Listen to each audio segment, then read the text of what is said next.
How's it going, guys?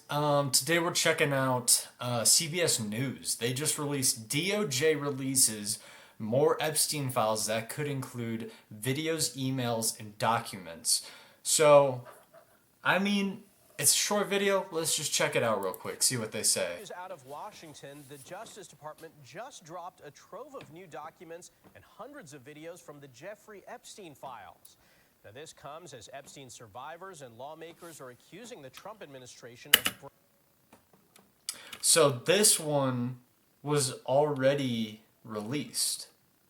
They just removed it and they're re-releasing it now. So why did they remove it in the first place?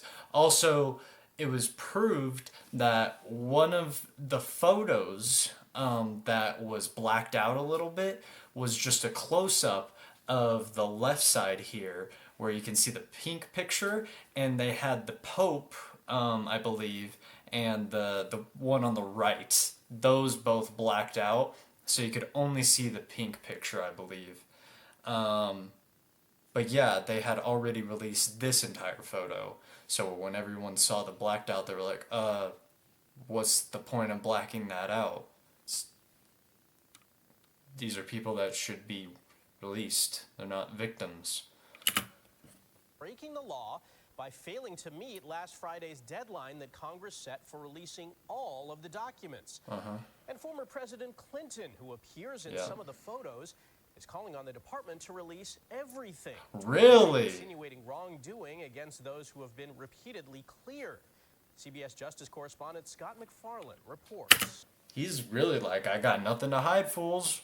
Release everything. I don't know why you're taking your sweet little time with this. The weekend That's release crazy. of more Jeffrey Epstein case files hasn't extinguished the political fire engulfing the Trump administration.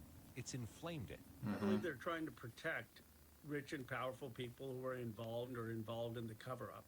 Democratic California Congressman Ro Khanna says the Department of Justice, which released several photos of former President Bill Clinton, is flouting the law by releasing only a fraction of the Epstein files, many of them heavily redacted. Unless more are released, he tells CBS News he'll push for a vote to find U.S. Attorney General Pam Bondi in contempt.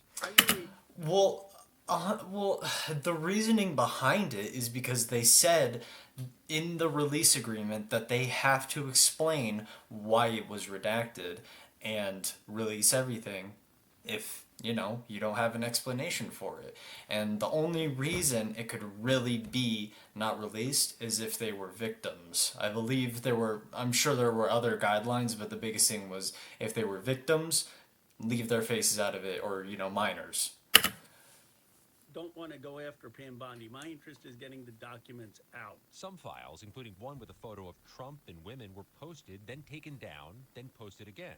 Others were completely blacked out, which the Department of Justice defended as necessary to protect victims' identities. A lot of people are very angry that pictures are being released of other people that really had nothing to do with Epstein, but they're in a picture with him because he was at a party, and you ruin a reputation of somebody. The president reacted to the release of files. I don't like the pictures of Bill Clinton being shown.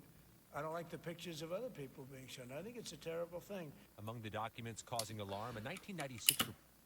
The thing is, I don't think people would be so stingent about this if they were so, open up front about it in the first place. They were saying, okay, it's a big deal when he was running, and then as soon as he got in office and saw it, he was like, okay, it's not a big deal. Why are you guys talking about this?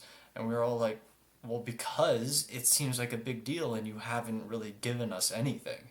So that's why we were pushing for the release, and then as soon as we got the release, it was seeming like they were hiding stuff because of how I explained earlier, the pictures that they blacked out and all that. And so I think that's the whole reason why it brings such negativity towards the people in the photos, because you're not releasing everything. And so I understand his point where he's saying I think it's terrible, but it's not. It's information that needs to be out there. Confirming Epstein survivor Maria Farmer asked the FBI to investigate him for possession of child pornography. I think seeing this evidence just begs the question of why was nothing done? This is not a small crime that she was reporting, child pornography.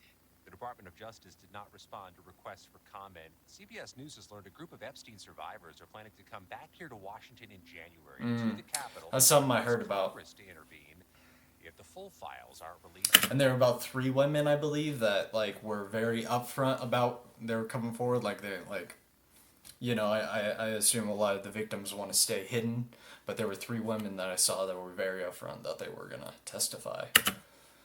In short order. Scott McFarland, CBS News, Washington. And as for those newly released Epstein files, we have a team of journalists going through them, and we'll bring you the latest on what they contain coming up on CBS Mornings starting at 7. All right. Let's see what else gets released, guys.